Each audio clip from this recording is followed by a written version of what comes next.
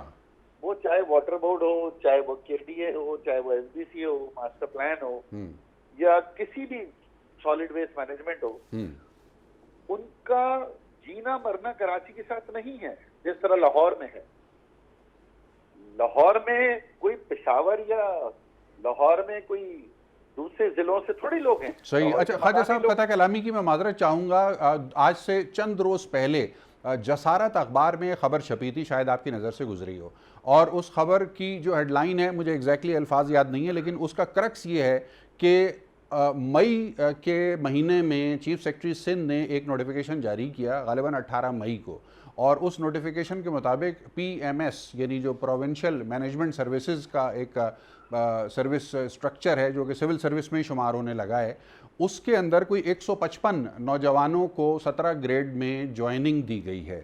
اور جو خبر تھی جسارت اخبار کی وہ یہ تھی کہ یہ 155 نوجوان جو ہیں یہ سب کے سب سندھ رورل سے تعلق رکھتے ہیں, اس میں اربن کا کوئی نوجوان شامل نہیں تھا. اس خبر کو دیکھا, بڑی حیرت سے ہم نے پڑھا, اور اس کے اوپر کافی بحث و مباحثہ بھی ہوا. آپ کی نظر سے گزری ہے, کیا یہ خبر درست ہے یا صورتحال اس سے مختلف ہے؟ میں تو خود سندھ حکومت کے پچھلے 12 سال کی نوکریاں جن کی تعداد 6,62,000 ہے, اس میں جعلی ڈومیسائل پر بھرتی ہونے والے ہر محکمے کے خلاف میں عدالت میں موجود. اچھا. اور یہی وجہ ہے کہ اس سال حکومت سندھ نوکریاں نہیں دے رہی. اور میں جو آپ سے بات کر رہا تھا کہ یہ درست ہے بالکل خبر جو جسارت کی آپ نے کوٹ کی. جی. پورے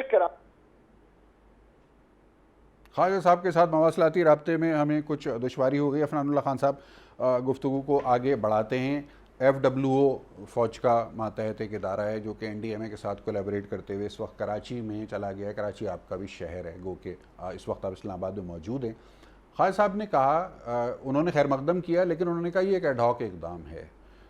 یقیناً یہ بات قابل فہم ہے کہ ایڈ ہاک اقدام ہے. اب سوال یہ ہے کہ کیا این ڈی ایم اے اور ایف ڈبلیو او کی مدد سے کوئی ایسی کیپیسٹی بلڈ کی جا سکتی ہے شہری اداروں کی کہ جس کے بعد وہ اگلے سال یا اگلے سیزن میں خود اپنے پیروں پہ کھڑے ہو جائیں؟ دیکھیں, میرا یہ خیال ہے کہ این ڈی ایم اے تو چلیں ڈیزاسٹر مینجمنٹ اتھارٹی ہے, تو کسی نہ کسی طرح اس کو ریلیونٹ آپ پھر بھی کہہ سکتے ہیں, اور وہ فوج کا ادارہ نہیں ہے, وہ بیسکلی سول ادارہ ہے. جی بالکل. جو ہے لیڈ ایک جنرل صاحب کر رہے ہیں. جی. تو جہاں تک معاملہ رہ گیا ایف ڈبلیو او کا, وہ پبلک سیکٹر پروجیکٹس میں بہت زیادہ انوالو رہتے ہیں اور ان کا کام کافی سارا ہے. تو میرا نہیں خیال اس میں کوئی برائی ہے اگر وہ آ کے کام وہاں پہ کر رہے ہیں, لیکن بنیادی طور پہ ذمہ داری ان نالوں کو صاف کرنے کی یا شہر کو صاف کرنے کی جو ہے وہ city district government, provincial government اور فیڈرل گورنمنٹ پہ آتی ہے. سالڈ ویسٹ مینجمنٹ وغیرہ. جی. اور اس کے اندر رسپانسبلٹی بھی تینوں پہ ہی لائی کرتی ہے. آپ کی کوئی ایک دوسرے کو یہ والا الزام نہیں ٹھہرا سکتا کہ تم نے نہیں کیا یا میں نے نہیں کیا.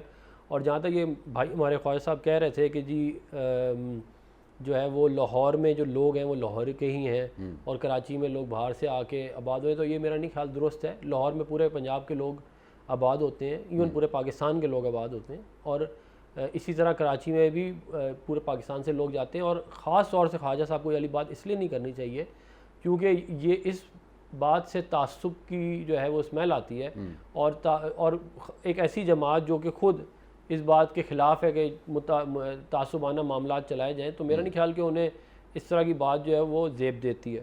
پھر انہوں نے بات کی کہ جی 12 سال ہو گئے پیپل پارٹی کو, پیپل پارٹی کے تو ہمارے بھائی ہیں وہ ڈیفینڈ کر لیں گے, لیکن 2008 سے 2013 تک جو ہے وہ یہ پروونشل گورنمنٹ کے الائز رہے اور ابھی یہ فیڈرل گورنمنٹ کے الائز. تو میرا یہ خیال ہے کہ یہ اس وقت ہو یہ رہا ہے کہ فیڈرل گورنمنٹ جو ہے وہ پروونشل گورنمنٹ پہ ڈال رہی ہے, provincial government city district government پہ ڈال رہی ہے, اپنی اپنی ذمہ داری کا ملبہ دوسروں کے اوپر ڈالا جا رہا ہے, کام نہیں ہو رہا. اور یہ پورے ملک کا یہ المیہ ہے اس وقت. آپ دیکھیں خالی نالے, آج تک کبھی نالے اوور فلو اسلام آباد میں نہیں ہوئے, اس سال اسلام آباد میں بھی نالے اوور فلو ہو گئے. یہ کبھی میں نے نہیں کیا کہتے پچھلے 22 سال میں. ظاہر ہے اگر آپ مینٹیننس بر وقت نہیں کریں گے, پریونٹیو مینٹیننس آپ کتنا اچھا بھی دنیا کا سسٹم بنا لیں ہوگا. بیرسٹر عامر حسن صاحب السلام علیکم. بیرسٹر صاحب کو ہماری آواز اگر پہنچ رہی ہے تو, میں بیرسٹر صاحب کو نہیں. جی بیرسٹر صاحب کی آواز مجھے نہیں ہے جی وعلیکم السلام جی بیرسٹر صاحب، کراچی میں این ڈی اے میں متحرک ہے اور مدد کر رہی ہے اس وقت صوبائی اور شہری حکومتی اداروں کی انفراسٹرکچر کو ریسٹور کرنے کے حوالے سے، جو کہ بارش کی وجہ سے بہت زیادہ پریشر میں ہے، دباؤ میں ہے۔ خواجہ اظہار الحسن کی گفتگو سنی ہے ابھی، اور عفنان اللہ خان صاحب کی گفتگو بھی آپ نے سنی ہے، کیا کہیے گا اس حوالے سے؟ جو ہمارے سویلین ادارے ہیں، خاص طور پر صوبائی اور شہری حکومت کے، ان کی کیپیسٹی کو بلڈ کرنے کے لیے کس قسم کے اقدامات کی ہمیں ضرورت ہے؟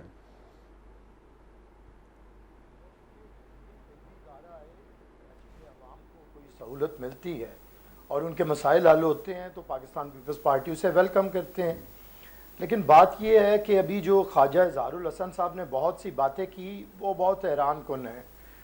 خواجہ صاحب نے ہماری 10-12 سال کی حکومت پہ سارا ملبہ ڈالنے کی کوشش کی ہے، حالانکہ وہ خود جانتے ہیں، ایک پولیٹیکل ورکر ہیں، کہ یہ کام صوبائی حکومت کا نہیں ہوتا، یہ نالوں کی صفائی، یہ کام ہے لوکل گورنمنٹس کا، کراچی کی حکومت کا، کراچی کی ڈسٹرکٹ حکومتوں کا۔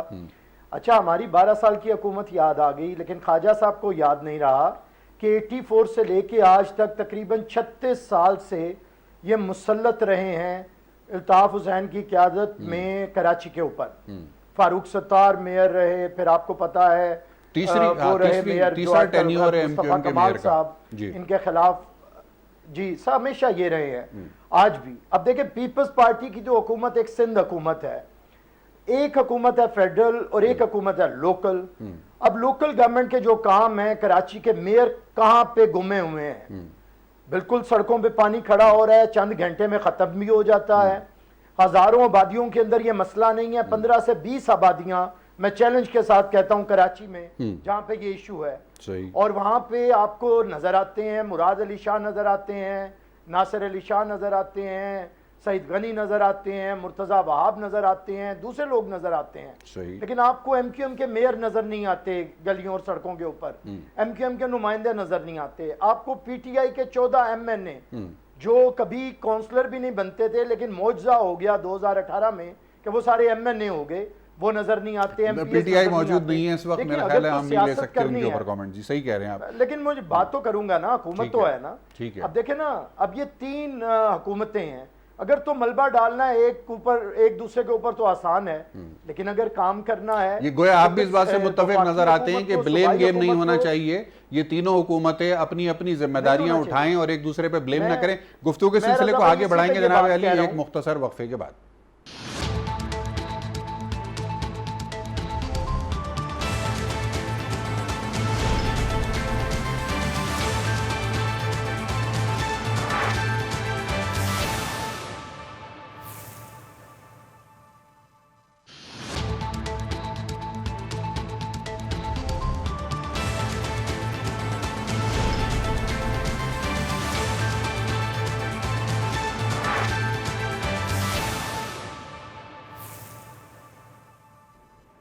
جی وقفے کے بعد خوش آمدید۔ پاکستان پیپلز پارٹی کے رہنما بیرسٹر عامر حسن ہمارے ساتھ مواصلاتی رابطے پر موجود ہیں۔ وقفے پہ جانے سے پہلے کچھ دشواری آئی تھی آڈیو میں، بیرسٹر صاحب آپ کی گفتگو ہم مکمل نہیں سن سکے تھے۔ جی بہت شکریہ رضا بھائی، میں وہیں سے شروع کروں گا کہ میں خواجہ اظہار الحسن صاحب کے جواب میں کہہ رہا تھا کہ خواجہ صاحب نے بڑی سادگی میں فرما دیا کہ ان کی حکومتیں، میں بتا رہا تھا کہ 84 سے لے کے آج تک کراچی پہ یہ قابض ہیں، اس کے بعد ہر حکومت کا، وہ ہماری حکومت ہو 88 میں 90 میں میاں صاحب کی ہو، پھر ہماری ہو، پھر میاں صاحب کی ہو، پھر جنرل مشرف کی ہو، پھر ہماری ہو، پھر میاں صاحب کی ہو، اور اب پی ٹی آئی کی ہو، ہر حکومت کا حصہ رہے ہیں۔ اتنی خوش نصیب جماعت کوئی بھی نہیں ہے کہ جسے اتنا حکومتوں میں رہنے کا موقع ہو، اور اتنی حکومتیں بھگتانے کے بعد بھی رودالیوں کا کردار انہیں جچتا نہیں ہے رونا دھونا ڈالنا۔ میں خواجہ صاحب سے درخواست کروں گا کہ آپ کے بہت سے گناہ ہیں الطاف حسین کی قیادت میں کام کرنے کے، تو آپ سب ملیں، کراچی کے لوگوں کو ان کا حق واپس لوٹائیں۔ خربوں روپیہ اپنے بھائی کے نام پہ ادھر بھیجا، بھتے بھی جاتے رہے، بوری بند لاشیں بھی رہیں، فیکٹریوں میں مزدور بھی جلتے رہے، آپ نے کراچی کا سیوریج سسٹم بند بھی کرتے رہے، گولیاں بھی چلاتے رہے۔ اب خدا کے لیے کراچی کے لوگوں نے آپ کا بڑا ساتھ دیا ہے اور آپ نے ان پہ بڑا ظلم کیا ہے، اور یہ میری باتیں نہیں ہیں، یہ مصطفیٰ کمال بھی بتاتے ہیں, آپ کے باقی لوگ بھی سب بتاتے ہیں, اور آپ بھی جانتے ہیں. تو خدا کے لیے اب ملیں, سندھ حکومت کے ساتھ بھی ملیں, وفاقی حکومت سے بھی درخواست کریں, آپ ان کے اتحادی ہیں کہ مل بیٹھ کے کراچی کے لوگوں کا مسئلہ حل کریں. یہ کوئی ایک حکومت, میں بالکل کہتا ہوں, نہ لوکل گورنمنٹ صرف کر سکتی ہے, نہ صرف سندھ حکومت اور نہ صرف وفاقی حکومت, تینوں کی کوارڈینیشن ہو. اگر پرائم منسٹر NDMA کو بھیجنے سے پہلے سندھ کے وزیر اعلیٰ سے مشاورت کرتے, اچھے طریقے سے کوارڈینیشن ہوتی, تو یہ بہتر ہو سکتا تھا. اس کے باوجود ہم کہتے ہیں جو بھی ادارہ کراچی کے لوگوں کے مسائل حل کرنے کے لیے آئے گا, سندھ حکومت اسے ویلکم کرے گی. تو میں اس لیے سمجھتا ہوں کہ اب یہ نہ کریں. پانی تو بھائی ادھر بھی بڑا کھڑا ہے, رضا بھائی آئیں ادھر, میں آپ کو لاہور کی بھی سیر بالکل, لاہور کی اور فوٹیج لاہور بھی ہم بھی نے دکھاؤں دیکھی, لاہور کے اندر کیا حال ہے. 4-4 فٹ 6-6 فٹ پانی ہے. بہرحال سب کا کراچی کے ساتھ ذرا زیادہ پیار ہے, کراچی لاڈلا شہر ہے, اس کا ذرا ایک دم میڈیا پہ آ جاتا ہے. ہم لاہوریوں کی بھی کبھی سنی جائے گی, ہمیں بھی کبھی. نہیں, آپ نے بالکل صحیح کہا, میں آپ کے ساتھ ہوں. لاہور میں جو صورتحال ہے, جی ٹی وی اس کو مسلسل کور کرتا ہے, اور لاہوریوں کو ہم اپنے دل کے اتنا ہی قریب محسوس کرتے ہیں کہ جتنا پاکستان کے کسی بھی شہری کو. اور لاہور کے بھی جو پرانا شہر ہے اس کے حالات عام طور سے بہت زیادہ مخدوش ہو جاتے ہیں بارش کے بعد. آپ نے بالکل درست کہا. خواجہ اظہار الحسن صاحب موجود ہیں ہمارے ساتھ. خواجہ اظہار الحسن صاحب سے ہم بات کریں گے, لیکن اس سے پہلے ڈاکٹر عفنان اللہ خان صاحب پاکستان مسلم لیگ نواز کے رہنما اسٹوڈیو میں موجود ہیں. ڈاکٹر صاحب, آج اعلان ہو گیا, ہمارے اسد عمر صاحب نے کہا, کاؤنسل آف کامن انٹرسٹ میں کنسلٹیشن بھی ہوئی اور NCOC میں کنسلٹیشن بھی ہوئی, اور پھر طے پایا کہ 10 تاریخ سے تمام ریسٹورنٹس اور ہوٹلز جو ہیں ان کو کھول دیا جائے, جبکہ 15 ستمبر سے ممکنہ طور پہ تعلیمی اداروں کو کھولنے کا عندیہ بھی دے دیا گیا ہے. اس کے علاوہ شادی ہالز بھی 15 ستمبر سے کھلیں گے. مارکیٹس کو نارمل ٹائم پہ ایز آؤٹ کر دیا گیا ہے. ٹائمنگ کیسی لگ رہی ہے آپ کو اس فیصلے کی؟ درست ہے, قبل از وقت ہوا یا دیر سے ہوا؟ دیکھیں, میرا یہ خیال ہے کہ ٹائمنگ جو ہے وہ اتنی کوئی بری نہیں ہے, کیونکہ اگر آپ ڈیٹا کو دیکھ کے چلیں, اور ڈیٹا کو دیکھ کے ہی چلنا چاہیے ہمیں, اس سے یہ نظر آ رہا ہے کہ یہ جو اس کی جو پینڈیمک ہے یہ اپنی ڈپ لے رہا ہے پاکستان میں کم از کم. تو کیونکہ یہ اپنی ڈپ میں ہے, 3rd فیز میں ہے, تو اس بات کو سامنے رکھ کے ریسٹرکشنز اٹھائی جا سکتی ہیں. لیکن اگر آپ پینڈیمکس کی ہسٹری کو تھوڑا اسٹڈی کریں تو یہ ویوز میں آتا ہے. یہ آج تک کسی کو سمجھ نہیں آیا کہ یہ ویوز میں کیوں آتا ہے, لیکن یہ آتا ویوز میں ہی ہے. اور یعنی اس میں شاید ہیومن بیہیویئر کا بھی تعلق ہے کہ میں ایزی فیل کرنا شروع کر دیا میں نے, اور میں نے اپنی احتیاط کو بالائے طاق رکھ دیا, تو معلوم ہوا کہ میرا ایکسپوجر بڑھ گیا, خطرے کا ایکسپوجر بڑھ گیا. فلاڈیلفیا میں ایک بہت مشہور پریڈ ہوئی تھی فرسٹ ورلڈ وار میں, اور اس پریڈ کے اندر اس وقت جو ہے وہ ڈپ لے رہا تھا اس وقت انفلوئنزا والا پینڈیمک. تو انہوں نے کہا کہ جی شہر کھول دیں اور لوگ آ جائیں, اور لوگ اکٹھے ہو گئے, اور وہ امریکن سولجرز آ رہے تھے واپس فرسٹ ورلڈ وار کی فتح کر کے, تو ان کے اعزاز میں یا کہتے ہیں ایک پورا کا پورا پریڈ تھی. تو وہ اس کے نتیجے میں 2 دن میں وہ واپس اوپر گیا, اور اتنا اوپر چلا گیا کہ ہاسپٹل جو ہیں انہوں نے دروازے اپنے بند کر دیے. انہوں نے کہا اب مزید ایک بندہ بھی اندر نہیں آ سکتا. تو ہمیں بہت زیادہ کوششلی چلنا چاہیے. دیکھیں, اس بات کا بہت ہائی پروبیبلٹی ہے کہ سیکنڈ ویو آئے گی, اس کی بہت ہائی پروبیبلٹی ہے. تو فرسٹ ویو تو ہم نے گزار لی. اب ہمارا جو لیسن لرن ہے وہ یہ ہے کہ جو اچھی چیز ہے وہ یہ ہے کہ اسمارٹ لاک ڈاؤن کام کرتا ہے. اسمارٹ لاک ڈاؤن, اور آپ ان علاقوں کو جو آپ کے ہاٹ سپاٹس ہیں ان کو آئیڈینٹیفائی کریں, لاک ڈاؤن کریں, آئیڈینٹیفائی کریں, لاک ڈاؤن کریں. لیکن اگر ہم بہت زیادہ بڑے پبلک گیدرنگز کی طرف یا ٹورسٹ ڈیسٹینیشنوں پہ رش, یا مری اور یہ سوات اور باقی جگہوں پہ رش, مطلب اندھا دھند ہمیں نہیں جانا ہے. اگر اس طرح کیا تو اندھا دھند تو بالکل بھی نہیں. خواجہ اظہار الحسن صاحب سن سکتے ہیں ہمیں؟ جی جو آواز آ رہی ہے مجھے. جی خواجہ صاحب, آج گورنمنٹ نے اناؤنس کیا, فیڈرل گورنمنٹ نے, اسد عمر صاحب نے پریس کانفرنس کر کے, کہ کووڈ کے حوالے سے جو لاک ڈاؤن اور اسمارٹ لاک ڈاؤن اور جو دیگر پابندیاں تھیں ان کو مرحلہ وار نرم کیا جا رہا ہے. 8 تاریخ سے شمالی علاقوں میں اور 10 تاریخ سے پاکستان کے طول و عرض میں تمام ہوٹل اور ریسٹورنٹس وغیرہ کو کھول دیا جائے گا. شادی ہالز اور تعلیمی اداروں کے لیے 15 ستمبر کی تاریخ دی گئی ہے. اس کے علاوہ مارکیٹس اور آفیسز اور بزنسز کو نارمل کر دیا گیا ہے. تو یہ ٹائمنگ ٹھیک ہے یا آپ کے کچھ کنسرنز ہیں, کچھ مختلف خیال رکھتے ہیں اس میں آپ؟ نہیں, میرا خیال ہے کہ دیکھیں ہماری جو اس وقت اکنامک سچویشن ہے اس میں یقیناً ہم سسٹین نہیں کر سکتے. یہ باقی یورپی ممالک سے ہم مقابلہ یا چائنا سے ہم مقابلہ نہیں کر سکتے. تو ہمیں اپنی گراؤنڈ ریئلٹیز پتہ ہیں کہ ہمیں اپنی معیشت کو سنبھالنے کے لیے اسی کرونا کے ساتھ آگے بڑھنا ہے. لیکن ساتھ ساتھ میں یہ گزارش ضرور کروں گا کہ جس طریقے سے میڈیا پر تشہیر پہ فون کے ذریعے عوام کو احتیاط کا کہا جا رہا ہے، میرا خیال ہے اس میں اب بڑے پیمانے پر ایک نیریٹو بلڈ کرنے کی ضرورت ہے، علماء کی جانب سے بھی اور اساتذہ کی جانب سے، یعنی تعلیمی اداروں اور ہمارے علماء کی جانب سے، تاکہ اس پہ سختی سے عمل ہو. لوگ جتنا احتیاط کریں میرا خیال ہے اتنا ہی ان کے لیے فائدہ ہے اور معاشی صورتحال بھی سمجھ جائے. صحیح ہے. یعنی جو ٹائمنگ ہے اس کی، ابھی تعلیمی اداروں کو ہم سب سے زیادہ حساس سمجھتے ہیں کیونکہ ظاہر ہے ہمارے بچوں کا، ہماری فیوچر جنریشن کی سیفٹی ہم سب کی جانوں سے زیادہ قیمتی ہوتی ہے. ہم اپنے بچوں کو تعلیمی اداروں میں دوبارہ بھیجنے کے لیے 1 ماہ کے اندر تیار کرنا ہے ہمیں ذہنی طور پہ، گو کہ 7 تاریخ کو 7 ستمبر کو اس پہ نظر ثانی کیا جائے گا، لیکن یہ سب سے عام ترین فیصلہ شاید ہوگا کہ بچوں کو واپس اسکول بھیجا جائے اور تعلیمی اداروں میں بھیجا جائے. کیا کہیں گے اس پہ آپ؟ دیکھیں اس کے علاوہ ہمارے پاس کوئی حل نہیں ہے. آپ یہ بتائیں کہ پاکستان میں بھی تہرا تعلیمی نظام ہے. ہاں. 3 طبقاتی نظام میں ایک طبقہ تو او لیولز والا آن لائن کلاسز لے بھی رہا ہے اور گزارا کر بھی رہا ہے. صحیح. لیکن جو دوسرا پرائیویٹ اسکول والا سسٹم ہے، جو میٹرک سسٹم ہے، ان میں سے 70% 60% بچے ایسے ہیں جن کے پاس انٹرنیٹ نہیں ہے، اور جس کے پاس انٹرنیٹ ہے اس کے پاس بجلی نہیں، اس ٹائمنگ ہے. اور پھر ایک طبقہ ہمارا سرکاری اسکول کا ہے جی، جس میں آپ سب کچھ دے بھی دیں تو بھی تعلیم کا نتیجہ 0 ہی ہے. ہاں. تو میرا خیال ہے کہ ہماری مجبوری ہے کہ ہم آن لائن نہیں جا سکتے، ٹیکنالوجیکل ہم اس سے فائدہ نہیں اٹھا سکتے، تو ہمیں بچوں کو اویئرنیس دے کر اسکولوں میں بہت سختی سے یہ تعلیمی ہمیں جو ہے نا یہ ادارے کھولنے پڑے. ٹھیک ہے. یعنی یہ فیصلہ ایک مشکل فیصلہ ہوگا، سینسیٹیو فیصلہ ہوگا، لیکن یہ ہمیں لینا ہوگا. جب ہم پہلے آپ سے گفتگو کر رہے تھے 155 افسران کی اپوائنٹمنٹ کے نوٹیفیکیشن کے حوالے سے، اس وقت ہمارا آپ سے رابطہ منقطع ہو گیا تھا. اگر آپ اس بات کو مکمل کر سکیں تو.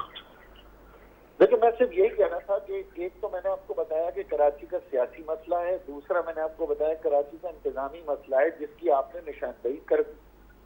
جب کراچی کے منتخب لوگ حکومت میں ہی نہیں ہوں گے، کراچی کے افسران کراچی سے نہیں ہوں گے، نہ میرا فقیر یہاں کا، نہ میرا چور یہاں کا، نہ میرا ڈاکو یہاں کا، نہ میری پولیس یہاں کی، تو پھر اس شہر کو کون کرے گا؟ پچھلے 4 مہینے سے سی یو بند ہے، تو ماشاءاللہ آپ دیکھیں صاف ستھرا ساحل آپ کو نظر آ رہا ہے. ابھی یہ سی یو کھل جائے تو جناب یہاں پر نہ کوئی کنٹرول ہوگا اور پورے پاکستان کا دھن آپ کو یہاں مل جائے گا. تو میری گزارش یہ ہے کہ ایک انتظامی مسئلہ درست کرنے کی ضرورت ہے. اس شہر کے بچوں کو نوکریوں سے محروم رکھا جا رہا ہے جعلی ڈومیسائل کی وجہ سے، پولیس میں بھرتیوں میں روکا جا رہا ہے. صحیح. تو ظاہر کی بات ہے جب باقی عام فورسز میں وہ کیسے موٹیویٹ ہوں گے، یا کمشنریٹ سسٹم میں کیسے جائیں گے، یا سروس کمیشن ہے. اور آخری مسئلہ اس شہر کا جی وہ ہے مالی مسئلہ. صحیح. یعنی 2008 میں یہ شہر 60 ارب روپے دیتا تھا اور آج یہ شہر 300 ارب روپے دیتا ہے صوبائی حکومت کو. صحیح. اور سالانہ اوسطاً 3 ارب روپے اس شہر پہ لگتا ہے. اس میں میں نے سندھ کی پوری کابینہ کو یہ دعوت دی ہے کہ میرے ساتھ اس پہ وہ مناظرہ کر لیں بجٹ بکس لے کر جو آپ کی چھپی ہوئی ہیں، کہ اس بار بھی 156 اسکیمیں، اس کی مالیت 60 ارب روپے ہے جی، لیکن جو رقم مختص کی گئی ہے خرچ کرنے کے لیے وہ 6 ارب روپے 2 سال میں. صحیح. تو یہ شہر کا سیاسی، انتظامی اور مالی مسئلہ ہو، اس میں این ڈی اے میں FWO یا وفاقی ادارے وقتی طور پہ تو ریلیف دے سکتے ہیں، صحیح، لیکن اس شہر کا مسئلہ مستقل بنیادوں پہ حل نہیں کر سکتے. ٹھیک ہے. بہت بہت شکریہ خواجہ اظہار الحسن صاحب، قیمتی وقت دیا آپ نے ہمارے ناظرین کے لیے. بیرسٹر عامر حسن صاحب کی طرف ہم چلتے ہیں، پاکستان پیپلز پارٹی کے رہنما ہیں. بیرسٹر صاحب، ایک تھوڑا سا بین الاقوامی معاملہ ہے، اس کے اوپر بھی نگاہ ڈالنا بہت ضروری ہے، کیونکہ آپ نے یقیناً دیکھا ہوگا، خبر آپ کی نظر سے گزر رہی ہوگی کہ 2 روز قبل ہم نے دیکھا بیروت میں ایک بہت ہی تباہ کن صورتحال پیش آئی اس وقت کہ جب اطلاعات کے مطابق وہاں پر ایک دھماکہ ہوا ساحل، ان کی پورٹ جو بندرگاہ ہے بیروت کی اس کے پاس، اور اس کے اندر ایک بڑی تعداد ہے لوگوں کی جو جاں بحق ہو گئے اور